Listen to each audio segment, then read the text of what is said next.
Morning students, welcome back to my YouTube channel Science Learners. Life process nutrition we are going to discuss in this video. Life process, all the vital processes which are required by an organism are called life processes. So nutrition, photosynthesis, transportation, metabolism, respiration, reproduction and excretion, ये सारी हमारी life processes बहुत important है। Multi cellular organism में body parts होते हैं, तो unicellular में ये सारी प्रोसेसेस एक सिंगल सेल करता है, बट मल्टी सेलुलर में ये सारी प्रोसेसेस काफ़ी सेल से मिक्स होके बनती हैं। तो अब इम्पॉर्टेंट लाइफ प्रोसेसेस होती क्या हैं, जैसे फर्स्ट है हमारी nutrition in plants and animals, transportation in animals and plants और excretion in animals and plants. First हम स्टार्ट कर रहे हैं न्यूट्रिशन, वो प्रोसेस जिससे ऑर्गेनिज्म फूड लेता है एंड इसको यूटिलाइज मीन्स यूज़ करता है, उसको न्यूट्रिशन कहते हैं। ये हमारी ग्रोथ और डेवलपमेंट के लिए बहुत ज़रूरी है, इससे एनर्जी मिलती है डिफरेंट एक्टिविटीज़ करने के लिए। जो सेल्स की रिपेयर होनी होती है, हीलिंग होनी होती है, न्यू सेल्स बनने होते हैं, वो सारे न्यूट्रिशन से ही होते हैं, इसीलिए न्यूट्रिशन बहुत इम्पॉर्टेंट है। जिससे न्यूट्रिशन मिलती है उनको न्यूट्रिएंट्स बोलते हैं। न्यूट्रिएंट्स मैक्रो भी होते हैं जैसे कि कार्बोहाइड्रेट, प्रोटीन, फैट्स, और माइक्रो न्यूट्रिएंट्स होते हैं जैसे मिनरल, विटामिन, जो हमें कम अमाउंट में चाहिए होते हैं। अब ऑर्गेनिजम्स दो तरह के होते हैं, autotrophic and heterotrophic. Autotrophic like green plants जो अपना खाना खुद बना सकते हैं, हेटरोट्रॉपिक जो अपना खाना खुद नहीं बना सकते बट वो दूसरों पे डिपेंड होते हैं अपने न्यूट्रिशन के लिए। अब इसी यही दो तरीके हैं जिससे एक लिविंग और थिंग्स फूड लेते हैं। नेक्स्ट है ऑटोट्रॉपिक न्यूट्रिशन। तो ऑटोट्रॉपिक मैंने आपको ऑलरेडी बता दिया, जो अपना खाना खुद बनाते हैं उनको ऑटोट्रॉपिक कहते हैं। तो green plants by photosynthesis process. अब फोटोसिंथेसिस क्या होती है, लीव्स का कलर ग्रीन होता है, क्यों होता है, क्योंकि उसमें क्लोरोफिल होता है which gives a green colour. वही सनलाइट को ट्रैप करती है, with the help of water and carbon dioxide they form food and release oxygen. Overall reaction जो होती है फोटोसिंथेसिस की वो ऐसे होती है, 6 कार्बन डाइऑक्साइड मॉलिक्यूल प्लस 6 वैसे इसमें 12 water molecule plus in sunlight and chlorophyll की प्रेजेंस में ग्लूकोज बन जाएगा, 6 oxygen molecule and 6 water vapours बाहर निकलेंगे। ये आप देख सकते हैं फिगर में ऐसा दिया हुआ है। अब क्या क्या फोटोसिंथेसिस के टाइम क्या क्या होता है, लाइट एनर्जी, क्लोरोफिल है जो सनलाइट एब्जॉर्ब करती है, वो लाइट एनर्जी केमिकल में एनर्जी चेंज हो जाती है। वाटर मॉलिक्यूल हाइड्रोजन और ऑक्सीजन में स्प्लिट हो जाता है। कार्बन डाइऑक्साइड की जो होती है वो कार्बोहाइड्रेट्स में रिडक्शन हो जाती है। रॉ मटेरियल क्या क्या चाहिए होते हैं, carbon dioxide and oxygen atmosphere से, रेडिएशन है वो सनलाइट है सन से, और वाटर है सॉइल से। फोटोसिंथेसिस एक फोटोकेमिकल रिएक्शन है। फोटोसिंथेसिस ऑक्सीडेशन रिडक्शन रिएक्शन दोनों होती है क्योंकि इसमें शुगर और वाटर ऑक्सीडाइज हो जाते हैं। अब क्लोरोप्लास्ट, इसमें मेन फोटोसिंथेटिक पिगमेंट होता है क्लोरोफिल, जो कि सनलाइट को ट्रैप करने के लिए बहुत ज़रूरी है, तभी खाना बनेगा। ये हमारी अब स्ट्रक्चर दी हुई है लीफ की, मिडरिब है, लैमिना जिस पे खाना बनता है। मिडरिब उसको दो सेल, लीफ को 2 इक्वल पार्ट्स में डिवाइड कर देता है, वेन की हेल्प से खाना ट्रांसपोर्ट होता है। फ्लोएम एंड जाइलम ये वस्कुलर बंडल है। जाइलम हमारा वाटर और मिनरल को कंडक्ट करता है और फ्लोएम खाने को कंडक्ट करता है। वैक्सीक्यूटिकल है, लीफ को प्रोटेक्ट करती है, ट्रांसपिरेशन से बचाती है, एक्सेट्रा। अपर्डर्मिलस सबसे ऊपर वाली लेयर को बोलते हैं क्लोरोप्लास्ट, जिससे ग्रीन कलर मिलता है, जिसमें क्लोरोफिल प्रेजेंट है। Air spaces so that air can pass, guard cell जो स्टोमेटा को गार्ड करते हैं, ये सबसे नीचे वाली लोअर एपिडर्मिस। तो ये स्ट्रक्चर भी इंपॉर्टेंट है, इसके बेस पे भी क्वेश्चन बन जाते हैं। नेक्स्ट है हमारे पास स्टोमेटा। जो गैसेज एक्सचेंज है या ट्रांसपीरेशन है वो सारा माइन्यूट पोर्स जो प्रेजेंट है सरफेस ऑफ लीव्स पे, स्टोमेटा जिनको कहते हैं, उससे होता है। It has stomatal pore guarded by bean shape guard cells. यही जो गार्ड सेल्स हैं ओपनिंग मीन्स ओपनिंग और क्लोजनिंग द स्टोमेटा की रेगुलेट करते हैं। ये हमारी स्ट्रक्चर आ जाएगी। जो फर्स्ट स्ट्रक्चर है ये ओपन स्टोमेटा की है और सेकंड स्ट्रक्चर है क्लोज स्टोमेटा। 2 गार्ड सेल्स दिखाए हुए हैं विच प्रोटेक्ट द स्टोमेटा।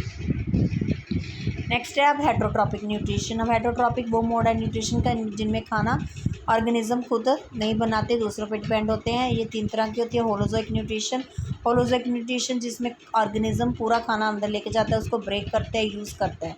इसमें हमारी प्रोसेसेस 5 डिफरेंट स्टेप्स होते हैं जो हम आगे करेंगे। फॉर एग्जांपल अमीबा और ह्यूमन बींग्स, इनमें सब में होलोजोइक न्यूट्रिशन होती है। सैप्रोफिटिक न्यूट्रिशन, न्यूट्रिशन जिसमें ऑर्गेनिज्म डेड और डिकेइंग मैटर पर फीड करता है जैसे फंगाई, मोल्ड। पैरासिटिक जो लिविंग ऑर्गेनिज्म पे डिपेंड होता है कम्प्लीटली, जिसको होस्ट बोलते हैं, सारा कुछ उसी से लेते हैं जैसे कसकटा। तो ये सारा न्यूट्रिशन एक और दूसरे ऑर्गेनिज्म से लेगा। फंगाई जो है, ब्रेड मोल्ड, यीस्ट वगैरह, मशरूम, ये सारी एग्जांपल्स हैं हमारी सेप्रोफाइटिक न्यूट्रिशन की। अब अमीबा में न्यूट्रिशन कैसे होती है? अमीबा अपना फूड सूडोपोडिया की हेल्प से करता है। सूडोपोडिया फॉस्फेट है क्योंकि इसका कोई माउथ एनस नहीं होता, तो इसकी हेल्प से ये फूड को कैप्चर करेगा। फूड वैक्यूल फूड को अंदर लेके जाते हैं, जिसमें फूड खाना डाइजेस्ट हो जाता है या ब्रेक हो जाता है, फिर सूडोपोडिया की हेल्प से वो बाहर निकल जाता है। नेक्स्ट हमारे पास है न्यूट्रिशन इन ह्यूमन बींग्स। तो सबसे इसको बोलते हैं एलिमेंट्री कैनल, जिससे माउथ से स्टार्ट होकर एनस तक जाती है। सब माउथ में सबसे पहले आ जाते हैं सलीवरी ग्लैंड्स, 3 पेयर्स होते हैं जो सलीवा सिक्रीट करते हैं। फिर आ जाते हैं एंजाइम्स, प्रोटीन्स के बने होते हैं और कम्प्लेक्स फूड को सिंपलर फॉर्म में ब्रेक कर देते हैं। पेरिस्टलेटिक मूवमेंट हमारी इसोफेगस में होती है, जो कॉन्ट्रैक्शन और रिलैक्सेशन से फूड को स्टमक की तरफ लेके जाती है। स्टमक एक लार्ज सैक की तरह होती है जो नीचे पाइप के थ्रू जा रहा है। देन गैस्ट्रिक ग्लैंड्स हैं, ये भी स्टमक के वॉल में प्रेजेंट होते हैं। It secretes HCl, pepsin and mucus. Very important it is. Small intestine longest coiled tube है और कंप्लीट डाइजेशन फूड की स्मॉल इंटेस्टाइन में होती है।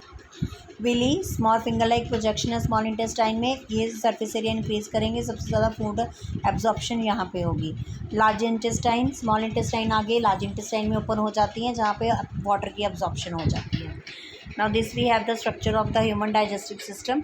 ये सारा दिखाया हुआ है। टंग है, बक्कल कैविटी जहाँ पे हमारे सलीवरी ग्लैंड्स होते हैं, सलीवा स्क्रीट होता है, इसोफेगस, स्टमक, डायफ्रैगम जो चेस्ट कैविटी को एब्डोमेन कैविटी से सेपरेट करता है, गॉल ब्लैडर है, bile duct, liver, pancreas, small intestine, large intestine, appendix, anus. Human digestive system में होता क्या है? फूड क्रश होता है सलीवा से मिक्स होकर, टीथ और टंग की हेल्प से फूड क्रश होकर सलीवा से मिक्स हो जाता है। सलीवा में सलीवरी अमाइलेज फर्स्ट एंजाइम होता है जो कि हमारे स्टार्च को ब्रेक कर देता है, किसमें into simple sugar called maltose. फिर उससे इसोफेगस में आता है, पेरिस्टलेटिक मूवमेंट होती है, फूड स्टमक में एंटर कर जाता है। देन स्टमक में फूड HCl से मिक्स होता है, हाइड्रोक्लोरिक एसिड से। प्रोटीन डाइजेस्टिंग एंजाइम पेप्सिन है जो सिर्फ एसिडिक मीडियम में ही काम करेगा। और म्यूकस है, म्यूकस लेयर को स्टमक की इनर लेयर्स को प्रोटेक्ट करता है HCl के एक्शन से। और HCl है जो वो सारे बैक्टीरिया जो जर्म्स खाने के साथ अंदर आते हैं उनको किल कर देता है। और acidic medium as I said for the pepsin to work. Mucus बता दिया आपको। स्मॉल इंटेस्टाइन है, फिर उसमें लीवर की सिक्रीशंस आएंगी, पैनक्रियाज की एक कॉमन डक्ट है उसके थ्रू, यहीं पे सारी कंप्लीट डाइजेशन होगी। जो कार्बोहाइड्रेट है, प्रोटीन है, फैट है, वो सारे ब्रेक हो जाएंगे। कार्बोहाइड्रेट सिंपल शुगर में चला जाएगा, ग्लूकोज में, प्रोटीन एमिनो एसिड्स में, फैट्स लिपिड्स में। फिर उसके बाद अनएब्जॉर्ब फूड है लार्ज इंटेस्टाइन में करता है, एंटर होता है। देन अनडाइजेस्टेड फूड फिर बॉडी से एनएस के थ्रू रिमूव कर दिया जाता है। अब देखेंगे इनके मेन फंक्शन। जो लीवर है वो बाइल जूस सिक्रेट करता है, alkaline medium make a medium alkaline for pancreatic juices, क्योंकि वहाँ पे फैट मॉलिक्यूल को स्मॉल फैट लिपिड्स में चेंज होना होता है, जिसको बोलते हैं इमल्सिफिकेशन।